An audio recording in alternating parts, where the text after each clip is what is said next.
Président, vous venez de tenir une réunion avec votre staff et les joueurs. Quelles sont les grandes lignes de cette rencontre? Bon, on a tenu déjà une première réunion avec le staff technique et le staff administratif, et après une autre réunion avec les joueurs, juste au fait pour les informer de la situation actuelle dans laquelle on est, parce que ça fait longtemps en fait depuis la fin de la saison qu'on n'a pas communiqué directement. Il fallait leur expliquer la situation d'impasse qu'on a traversée, parce que vous savez très bien que le 4 août, on avait déclaré dans cette salle que, compte tenu du blocage actuel, nous avions demandé à l'association, comme le stipule le protocole, de venir reprendre le club ou alors de proposer un repreneur. Ça fait maintenant 1 mois et demi, 2 mois presque, jour pour jour, qu'on n'a pas reçu en tout cas de réponse sérieuse ou d'offres sérieuses, ou une volonté en tout cas de reprise du club par l'association ou par des repreneurs. Donc à partir de ce moment-là, on a décidé au fait de continuer le travail, puisque le protocole est toujours d'actualité, en attendant de recevoir une information concrète de notre partie. Donc, voilà. D'ici le 24 novembre, si vous ne recevez pas d'offres ou de réunion avec l'association, quelle sera votre position? Non, nous, notre position, elle est inchangée. Je pense que c'est Muntaga même qui m'avait posé la question le jour de la conférence de presse. Je n'avais pas répondu de façon claire. Mais aujourd'hui, nul n'ignore que depuis 6 ans, nous avons injecté des fonds dans ce projet. Et le protocole est très clair. Si je dois partir, la négociation pour la reprise du club est entre mes mains. Et ça, c'est acté, c'est signé. Donc, d'ici le 24 novembre, on a le temps de voir venir. Moi, j'ai toujours dit dans ma philosophie depuis le début, je ne suis pas là pour régner de façon indéfinie. Je suis là pour faire avancer un projet, pour faire de ce club le meilleur club du Sénégal. Et j'ai toujours dit que si quelqu'un démontre et a la capacité, n'a même pas besoin de démontrer, si quelqu'un aujourd'hui a l'envie de vouloir reprendre ce club et en tout cas de nous dédommager à la hauteur de nos investissements, mais qu'ils viennent, on n'a pas de problème. Ce qui importe aujourd'hui, c'est l'intérêt du club, ce n'est pas Djamil Faye ou quelqu'un d'autre. D'accord, mais d'ici novembre, vous avez le temps de pouvoir revenir, mais l'équipe n'a pas le temps de pouvoir venir. L'équipe a le temps de pouvoir venir. Aujourd'hui, les joueurs sont sous contrat. Ils ne sont pas sous contrat avec Djamil Faye, ils sont sous contrat avec Guédiawaye Football Club. Si on a décidé de reprendre le travail, c'est parce qu'en fait, aujourd'hui, on est sûr que le contrat nous protège. Et le contrat protège aussi les joueurs. Donc, on ne va pas faire une reprise pour dire, bon, on reprend pour voir ou machin. On reprend pour faire le championnat. Maintenant, c'est à l'association de venir nous dire, non, c'est un protocole, hein, ils se négocient. Ils ont le droit de dire demain, nous on veut reprendre le club, et là on discutera des conditions de reprise. Je pense qu'aujourd'hui, il n'y a aucune autre discussion que cette discussion-là. Donc passons aux choses sérieuses. Le dédommagement, ce sera, vous avez dit, à la hauteur de votre investissement, ce sera à 100% ou non? Non, ça c'est, j'ai dit encore une fois que mon intérêt c'est l'intérêt du club, d'abord. Donc aujourd'hui, je ne suis pas fixé sur des trucs de 100%, 1%, 20%. Il y a des choses que j'ai fait pour ce club, j'en suis très fier et j'en suis pas à la virgule près. Donc tout ce que je veux, c'est une volonté et une honnêteté surtout des gens qui veulent négocier, qui sont intéressés par reprendre le club. Et là, on parlera comme dans toute négociation. Mais on n'est pas dans un truc en disant, voilà, on a mis 20, c'est 20 ou 0. Parce que c'est pour moi, ce qui est plus important, c'est que ce club joue la première journée et la dernière journée du championnat. Vous avez l'habitude de vous préparer en Mauritanie. Est-ce que pour cette année, ce sera possible? Tout est possible. La Mauritanie, je pense qu'on a la chance d'être entre guillemets prioritaire parce qu'on a de très bonnes relations avec la fédération. J'étais avec le président de la fédération il y a quelques jours et je vais y aller normalement si tout se passe bien dans les 48 heures qui viennent. Donc c'est dans les plans. Donc ce qui est sûr, c'est que cette semaine on est à Dakar et puis le temps aussi de compléter le groupe et puis après on verra. Cheikh Gueye est parti, qui le remplace? Pour le moment, je ne peux pas vous dire. Vous saurez bientôt. La reprise, ce sera avec qui? La reprise aujourd'hui, elle est encadrée par Mama Sow, le directeur technique. par Pape Sarr, qui est coach des U17 et qui sera assisté par Baran, qui est aussi coach au niveau des U19. Et en votre fort intérieur, est-ce que Djamil a envie de continuer avec le Guédiawaye FC? Ou bien est-ce que là vous vous êtes dit c'est trop, de toutes les façons, quoi qu'il arrive, je pense que je vais m'en aller? Non, je suis comme une bête blessée quelque part, parce que ce n'était pas ce qui était prévu. Je pense que par les deux parties. Parce que quand vous signez un contrat de 6 ans et vous dites qu'il y a une tacite reconduction si les moyens sont respectés, ça veut dire que vous avez à la base la confiance. Et pour moi, un contrat, c'est comme un mariage. Et dans un mariage, la base de la confiance doit toujours rester. Aujourd'hui, je ne peux pas nier que je suis quand même un peu touché dans mon amour-propre, mais après, ce n'est pas ça le plus important. Le plus important, encore une fois, c'est le projet.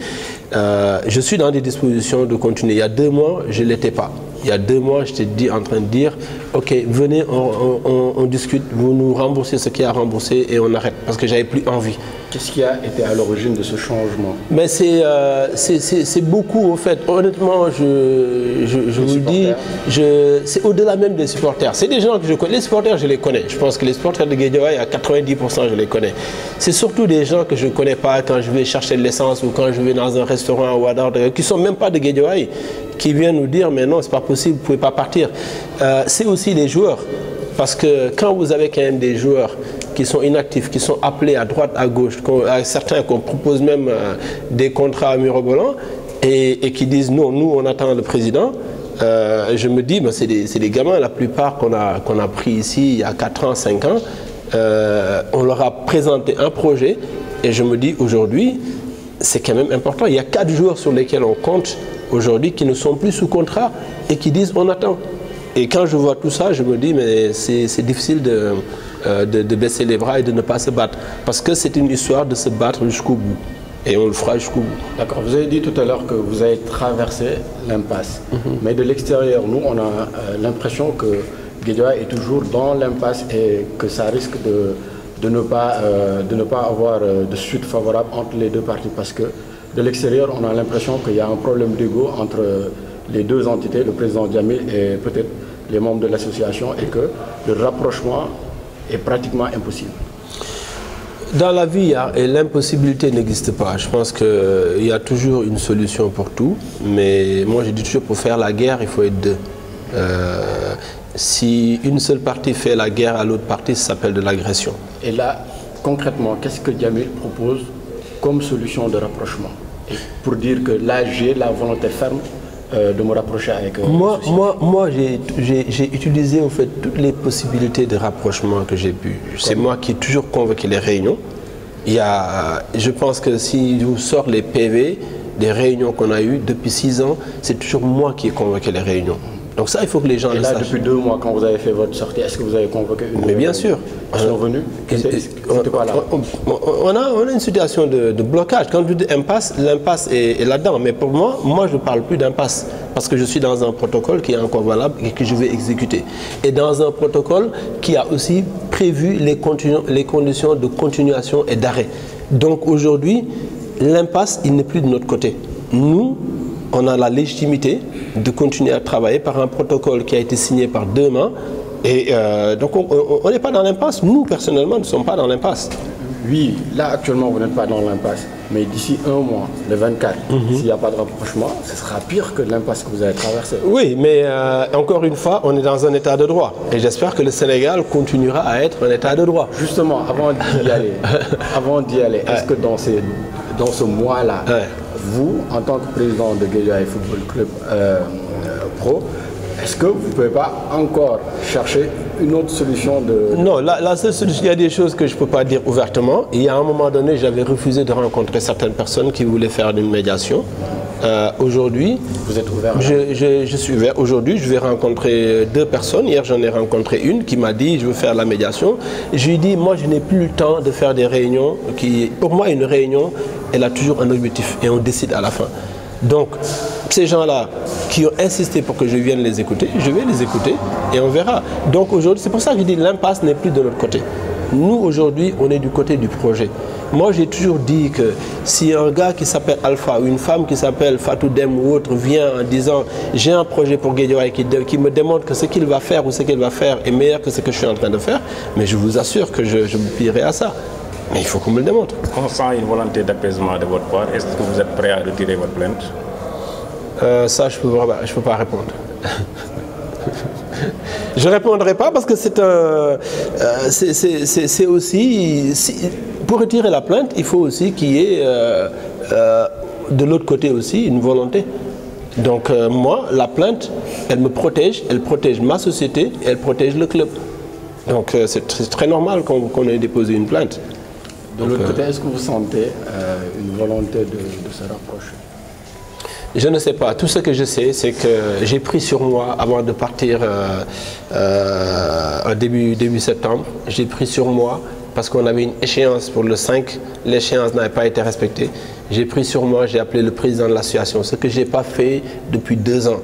Et je lui ai dit, j'ai pris sur moi pour appeler parce qu'il faut qu'on ait une solution d'une façon ou d'une autre. On a très bien échangé et malheureusement, quand je suis revenu, je vois que les choses encore prennent des tournures différentes.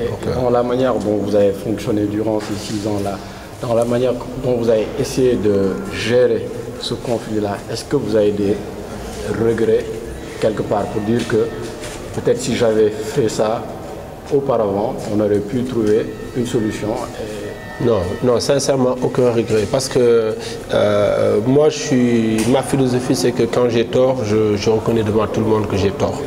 Quand l'équipe est allée en Ligue 2, j'ai reconnu devant tout le monde qu'on n'a pas assez travaillé et qu'on allait retravailler pour revenir. Donc, je n'ai pas de problème d'ego par rapport à ça. Hein. Mais il faut regarder, les problèmes, ils ne viennent pas de nous. Un jour, on nous dit, on veut notre siège. Un jour, on nous dit, donnez-nous les I19. Un jour, on nous dit, vous ne rentrez pas. Alors que le problème même de l'accréditation pour l'Assemblée générale a été réglé. En 2015, c'est nous-mêmes qui y avons été. On a fait une réunion préparatoire avec eux, on leur a rendu compte. Et tout d'un coup, le problème a ressurgi. Donc, nous, de notre côté, je pense que sur 6 ans, on ne peut pas avoir une gestion parfaite. Et on a évalué ce qu'on a fait pendant tout le mois de juillet, c'est d'évaluer notre gestion. On sait, par exemple, sur le fait qu'on ait manqué le titre, il y a des choses, on s'est dit, mais attention, il y a des choses qu'on n'a pas fait comme il fallait, et c'est pour ça peut-être qu'on n'a pas gagné le titre. Mais donc on est conscient, on est capable de voir, de différencier le bien du mal. D'accord, dernière question. On sait que la Guédiawaye Association va aller en AG le 24, je pense, prochain. Est-ce que si une ASC décidait de vous porter candidat, est-ce que vous allez accepter? C'est pas le cas aujourd'hui. C'est pas le cas aujourd'hui. Moi, je demande si, est-ce que vous êtes prêt à passer par ce canal-là pour la présidence? Aujourd'hui, mon objectif, c'est Guédiawaye Football Club. Donc, mon objectif, c'est qu'il y ait une continuité dans le travail. Et c'est la seule chose que je peux vous dire. Okay, merci. Merci.